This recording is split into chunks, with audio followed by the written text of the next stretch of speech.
오늘 다뤄볼 이야기는 바로 대법원의 한 판결입니다. 2026년 1월 15일에 선고된 2025두3만 4,823 증여세 부과처분 취소 사건이죠. 네, 안녕하세요. 오늘 들여다볼 사건 바로 강남 땅 증여세 미스터리입니다. 아니, 아버지는 수백억 원의 손실을 봤다는데 어떻게 자녀들한테는 수십억 원의 세금 폭탄이 떨어질 수 있죠? 정말 기묘한 사건이죠. 대체 어떻게 된 일인지 지금부터 파헤쳐 보겠습니다. 자, 이야기는 여기서부터 시작됩니다.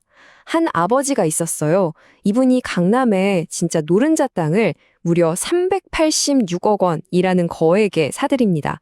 정말 엄청난 투자였죠. 그런데 말이죠. 딱 3년 뒤에 이 땅이 글쎄요, 자녀들이 지분 100%를 가진 회사에 단돈 200억 원에 팔려버립니다. 와, 거의 반값이죠? 그러니까 아버지는 당연히 세무서에 나 이 거래로 186억 원이나 손해봤습니다. 라고 신고를 했겠죠. 뭐 숫자만 보면 이건 완벽하게 손해본 장사잖아요. 자, 바로 여기가 이 사건의 핵심, 진짜 미스터리입니다. 아니, 아버지는 186억 원이나 손해를 봤다고 하는데 어떻게 자녀들한테는 수십억 원짜리 증여세 고지서가 날아올 수 있었을까요? 이 말도 안 되는 모순 속에 사건의 모든 비밀이 숨어 있습니다. 자, 그럼 이제부터 이 미스터리를 한번 제대로 파헤쳐보죠.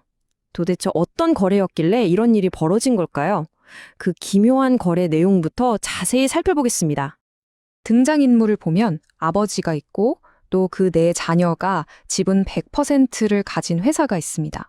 이게 왜 중요하냐면 세법에서는 이런 가족 회사를 특수관계인이라고 부르거든요. 바로 이 특수관계가 문제의 시작이었던 겁니다. 아버지가 이 회사에 땅을 터무니없이 싸게 넘긴 거죠. 자, 이제 진짜 중요한 포인트가 나옵니다. 계약서에 적힌 200억 원? 이게 이 땅의 진짜 가치가 아니었다는 거예요. 어딘가에 숨겨진 진짜 가치가 따로 있었던 거죠. 그 비밀의 열쇠는 바로 담보신탁이라는 좀 생소한 금융 기법에 있었습니다. 이게 뭐냐면요. 쉽게 말해서 땅 주인이 은행에 땅을 담보로 맡기는 거예요. 그러면 은행이 전문가들을 동원해서 이 땅의 가치를 쫙 평가한 다음에 이 땅은 최소 이 정도 가치는 됩니다 하고 공식적으로 보증서를 써주는 겁니다.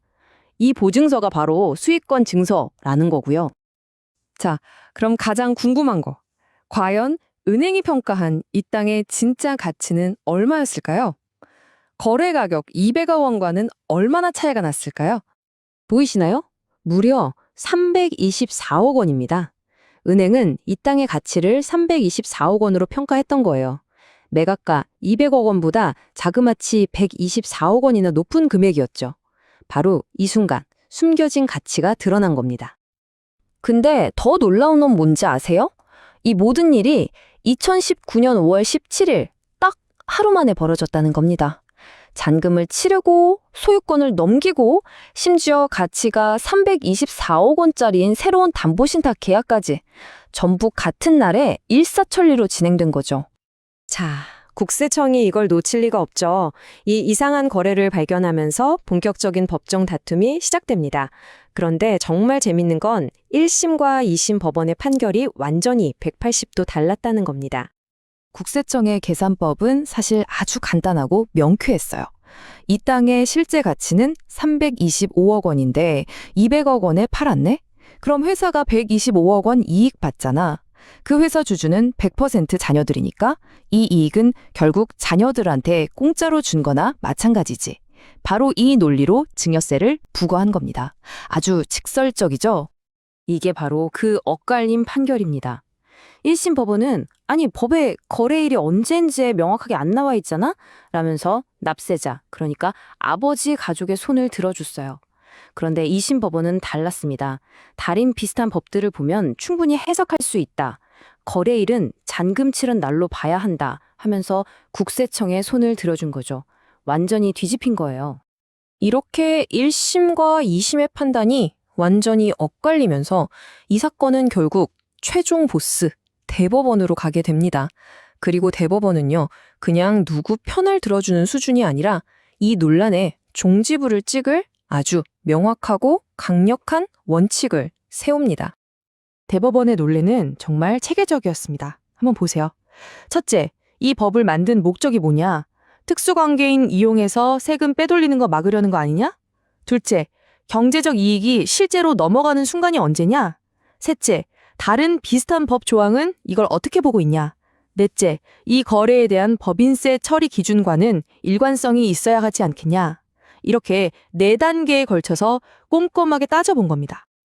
자, 이렇게 치밀한 분석 끝에 대한민국 최고법원이 내린 최종 결론, 그 명확한 답은 과연 무엇이었을까요? 바로 이겁니다. 증여일은 대금을 청산한 날이다. 즉, 잔금을 모두 치른 바로 그날이 증여가 이루어진 날이라고 땅땅땅 못을 박아버린 거죠. 이제 더 이상 거래일이 언제냐 하는 논란의 여지를 아예 없애버린 정말 중요한 판결이었습니다. 자, 그럼 이 판결이 도대체 우리한테, 특히 사업을 하시거나 부동산 거래를 하시는 분들께는 구체적으로 어떤 의미가 있을까요? 한번 짚어보죠. 이 판결로 인해서 크게 4가지가 명확해졌습니다. 첫째, 이제 잔금 지급일이라는 확실한 기준이 생겨서 불확실성이 사라졌고요. 둘째, 증여세랑 법인세 기준이 같아져서 세법이 더 논리적으로 됐죠. 셋째, 이게 가장 중요한데 잔금 치르는 날의 시세가 당신의 세금을 결정한다는 강력한 경고 메시지를 던진 겁니다. 마지막으로 담보신탁의 수익권 증서가 시가를 판단하는 아주 강력한 증거가 될 수 있다는 걸 보여줬죠. 이걸 실제 시장 상황에 대입해보면 더 와닿으실 거예요. 만약 부동산 가격이 막 오르는 시기라면요, 계약 탈 때보다 잔금 치를 때 시세가 더 높을 테니 세금도 더 늘어나겠죠? 반대로 시장이 안 좋아서 가격이 떨어졌다면 오히려 세금이 줄어들 수도 있는 겁니다. 모든 건 바로 잔금 지급일을 기준으로 결정됩니다. 결국 이 복잡한 사건은 우리에게 아주 강력한 한 문장을 남겼습니다. 부동산에서는 단 하루가 수십억의 세금을 결정할 수 있다. 특히 가족처럼 특수관계인과의 거래에서는요, 이 잔금 지급일이 바로 여러분의 운명을 가르는 날이 될 수 있다는 점 꼭 기억하셔야 합니다. 네, 강남 땅 증여세 미스터리. 오늘 준비한 이야기는 여기까지입니다. 어떻게 보셨나요? 오늘 이야기가 유익하고 흥미로우셨다면 좋아요와 구독 꼭 좀 부탁드립니다. 저희에겐 정말 큰 힘이 되거든요. 다음 시간에도 더 재밌고 유익한 판례 이야기로 다시 찾아뵙겠습니다. 감사합니다.